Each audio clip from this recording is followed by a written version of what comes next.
Varicose వ్యాధితో బాధపడుతున్నారంట. తక్కువ ఖర్చుతో ట్రీట్మెంట్ కావాలి అనుకుంటే ఎవిస్ హాస్పిటల్ని సంప్రదించండి. నమస్కారం, వెల్కమ్ టు సుమన్ టీవీ. నేను గీతాంజలి. ప్రస్తుతం మనతో పాటు ప్రముఖ ఆధ్యాత్మికవేత్త, భారతీ శంకరపీఠం వ్యవస్థాపకులు, బ్రహ్మశ్రీ అన్నవరపు తిరుపతిమూర్తి అవధాని గురువు గారు ఉన్నారు. వారితో మాట్లాడదాం. గురుగారు నమస్కారం అండి. ఓం శ్రీ మహాగణాధిపతయే నమః. జై హనుమాన్, జై శ్రీరామ్. గురుగారు, మే 22వ తారీఖు హనుమత్ జయంతి చాలా వైభవంగా జరుగుతాయి. ప్రత్యేకించి ప్రాంతాల వారీగా చూసుకుంటే ఆంధ్ర ప్రాంతం అంతా కూడా చాలా బాగా చేస్తారండి, ఇటు తెలంగాణలో కూడా. కానీ తెలంగాణలో మనకి చైత్ర పౌర్ణమికి నిర్వహించేశారు, చాలా ఘనంగా చేశారు. ఇక్కడ కూడా చూసాం వివిధ ఆలయాల్లో, క్షేత్రాల్లో.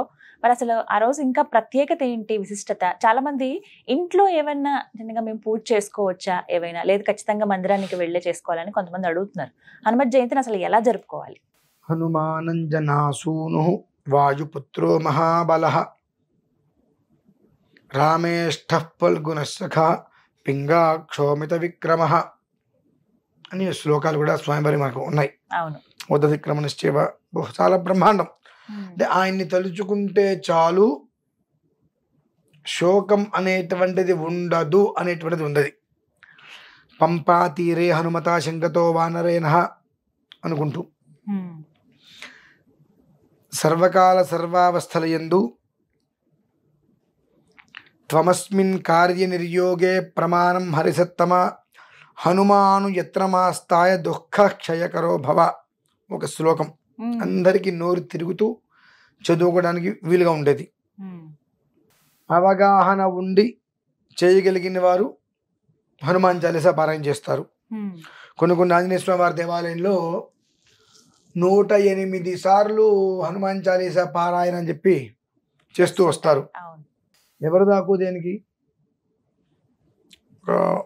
10 రోజుల క్రితం ఈ యుద్ధ వాతావరణం గురించి మనం హనుమాన్ చాలీసా పారాయణ చెయ్యండి అని ఒక్క పిలుపుకి మనకి ఇటు భాగ్యనగరానికి కావచ్చు, ఏదైనా ప్రమాదం పొంచి ఉంది, మనకు శక్తి కావాలి, శక్తి మనకు ఉత్పన్నం కావాలి అంటే హనుమాన్ చాలీసా పారాయణ చేయండి అంటే 28.5 లక్షల సార్లు పారాయణ చేశారు చాలామంది. యుద్ధంలో మనకు 2 రోజులలోనే ఖచ్చితంగా పారాయణ మొదలుపెట్టి 48 గంటలలో యుద్ధ విరామం అనేటువంటిది మనం చూశాము. అంటే ఎవరికి వారు వాళ్ళ ఇళ్లలో కూర్చొని చేశారమ్మా. అంత 28.5 లక్షల సార్లు హనుమాన్ చాలీసా పారాయణ చేస్తే అంత పెద్ద యుద్ధమే విరామం వచ్చింది అంటే దేశంలో మన రాష్ట్రం, మన రాష్ట్రంలో మన గ్రామం, మన గ్రామంలో మన వీధి, మన వీధిలో మన బజారు, మన బజారులో మన ఇల్లు, ఆ ఇంట్లో మనం ఎంత, మన కష్టం ఎంత, తీరకపోవడానికి మనం ఎంత, మన కష్టం ఎంత.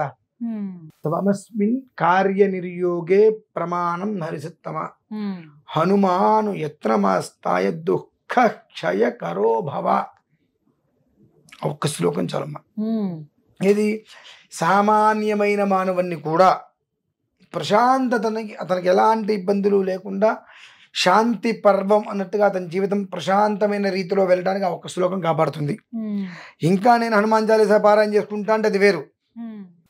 సుందరకాండ పారాయణ చేయించుకోవడం విశేషం. అంతకు మించి మంచి సూక్త పారాయణ. అంటే ఈ ప్రాథమికం నుంచి వెళ్తుంటేనే శ్లోకమే ఇంత ఫలితం ఇస్తుంది, హనుమాన్ చాలీసా ఒక ఇంత ఫలితం ఇస్తుంది, సుందరకాండ అంత ఫలితం ఇస్తుంది, అంతకి 10,000 ఫలితం మన్యు సూక్తం. అంటే అంతకు మించి అంత పెద్దదే మన కళ్ళ ముందు కనిపించింది.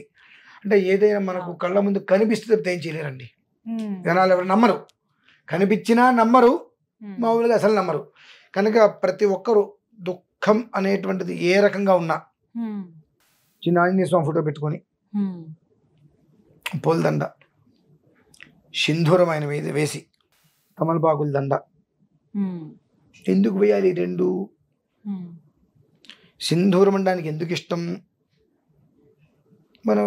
మనకి ఎందుకంటే అందరు సింధూరం పూసారు, మనం కూడా సింధూరం పూసేయాలి అంతే. తమలపాకుల దండ అంటే ఎందుకు ఇష్టం అంటే మాకు సంబంధం లేదు, అందరు వేశారు కూడా మేము వేసేయాలి. ఓకే, కారణం తెలిస్తే నువ్వు చేసేదానికి నీకు ఫలితం వస్తుందండి.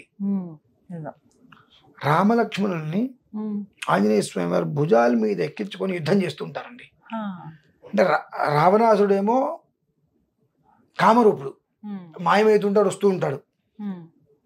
రాముడు వారేమో అలా చేయట్లా, ఇంత ఉన్నారు రౌండ్ వారు, రావణాసుడు అక్కడెక్కడో ఉన్నాడు, ఎట్లా మరి కుదరట్లా వ్యత్యాసం.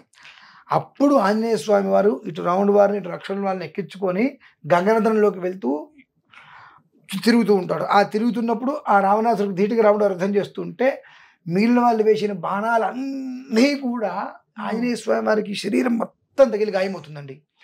గాయమయ్యే రక్తం చింది ఎర్రగా సింధూరంలాగా, అంటే ఎర్రగా రక్తం మొత్తం వచ్చేసినప్పుడు అరుణకాంతి అంటారు. సూర్యాస్తం అయ్యే సమయంలో ఆ సూర్యకాంతి కూడా పూర్తిగా ఆయన మీదకి వచ్చేటప్పటికి సింధూరం రంగులో ఆయన అయిపోయాడు.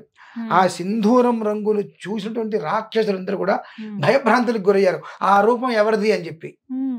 అప్పటి వరకు చూడాల, ఎర్రటి రక్తం మాత్రమే ఉంది.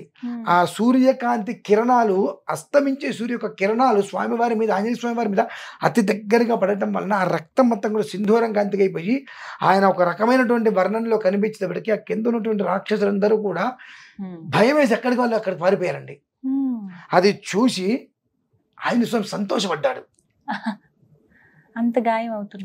ఎందువలన నా రాముడికి నా లక్ష్మణుడికి ఎలాంటి గాయము తగల్లా, వాళ్ళని ఎవరూ చికాకు పరచకుండా ఆ సూర్యనారాయణ స్వామి వారి యొక్క కిరణాల నుంచి నా శరీరం అనేటువంటిది మొత్తం కూడా ఆ సింధూర వర్ణం అయిపోతే ఆ రక్తవర్ణాన్ని కాస్త సింధూర వర్ణంలో చూసినటువంటి రాక్షసులందరూ కూడా భయపడి పారిపోయారు.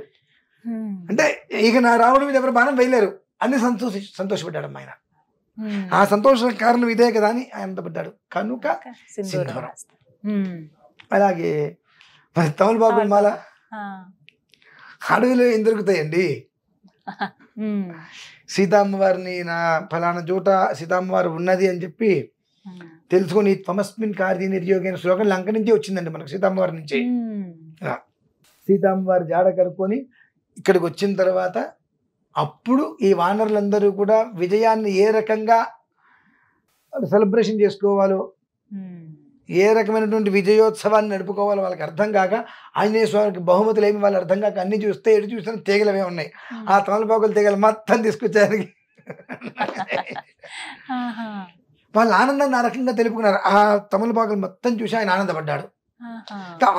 పచ్చగా పసిడి రంగు ఉంటారు, పచ్చగా పసిడి కాదు పచ్చటి రంగులో ఆయన కనిపించాడు. నిత్య కళ్యాణం పచ్చదోరణం ఆ రకంగా అంత పచ్చగా కనిపించేటప్పటికి ఆనందం ఆశ్చర్యపోయారు. అది ఆంజనేయ స్వామికి ఆ తమలపాకులు మాల వేస్తే ఇష్టము అంటానికి ఆ విజయోత్సాహానికి ఆయన మెడలు అది వేశారు కాబట్టి అది ఇష్టం.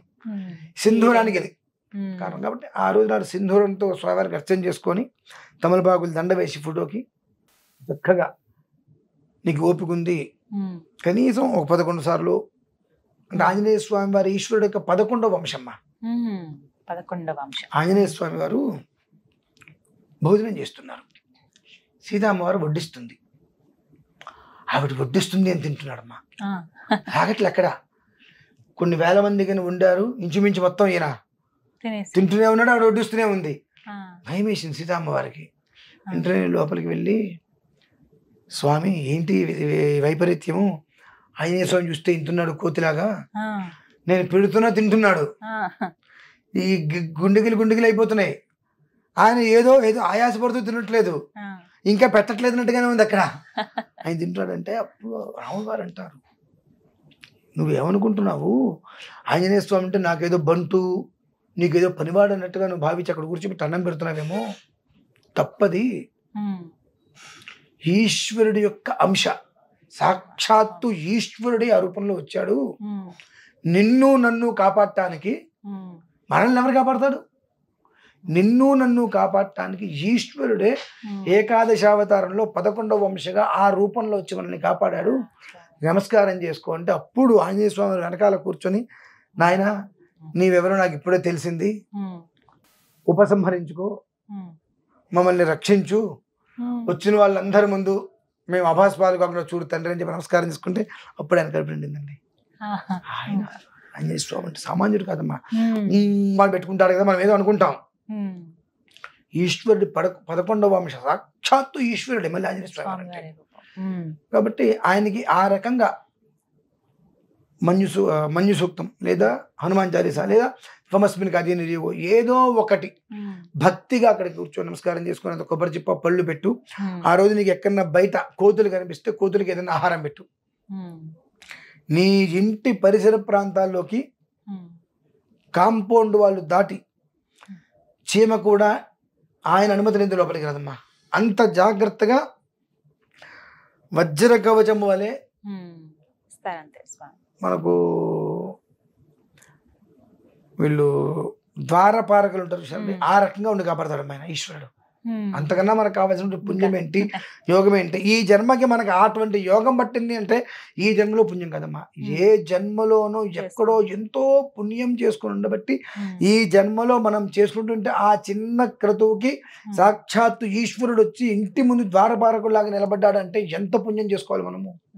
ఆ ఒక్క అవకాశాన్ని సద్వినియోగం చేసుకోమని చెప్తాను నేను. తప్పకుండా 22వ తారీఖు.